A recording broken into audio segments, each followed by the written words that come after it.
I stepped right into dog crap in my yard. That moment, a twisted idea hit me like lightning. I scraped every bit of filth from my shoe straight into the mixing bowl. Soon after, I walked over with a freshly baked cake in my hands. The new guy next door had no clue what was coming. He smiled, grateful for the gesture, and took it without hesitation.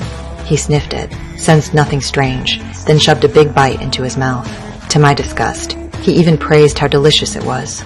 I only did this because he had pushed me past my limit. Just days earlier, he moved in next door. At first, I didn't care at all. But after a long shift at work, when all I wanted was rest, his blasting heavy metal ripped through the walls. They were throwing a wild party. I was furious, but stayed quiet, telling myself it was his first night here. Maybe it'd be over soon. But I underestimated his madness.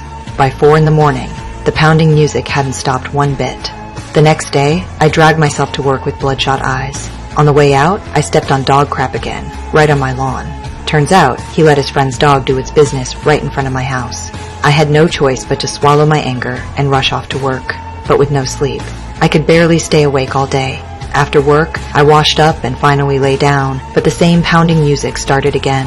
The memory of last night's torture made me snap. I stormed to his door, furious, and pounded on it. Surprisingly, he was polite, told his friends to turn it down. For a moment, I thought maybe he wasn't so bad. Back in bed, the noise was still there but softer, and I finally drifted off.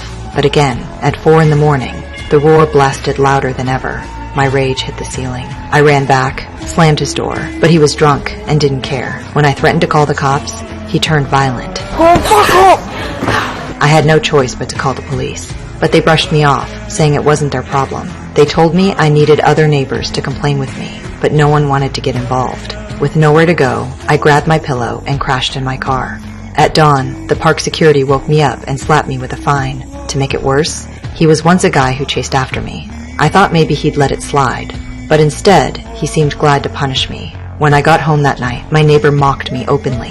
He blasted music just to spite me the second I walked in. I tried to rally other neighbors to file a joint complaint, but they all turned me down. The noise kept tearing me apart, even sinking with my knife as I chopped vegetables. After days without sleep, my body was breaking down. I knew if it went on, I wouldn't make it to work tomorrow. So I reached out to that security guy, thinking I could crash at his place.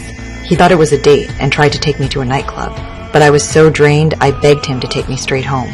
The second we got there, he ran into the shower, thrilled with his plan. But by the time he came out, I had already passed out cold on his bed. When I woke, daylight was pouring in.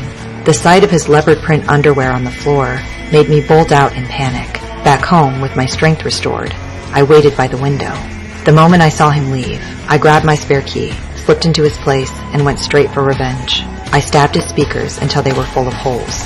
Then I dumped a whole bottle of beer over his stereo system. Satisfied, I crept back into my place. For the first time in days, the night was finally quiet. But just as I closed my eyes, there came a sudden knock at my door. Oi!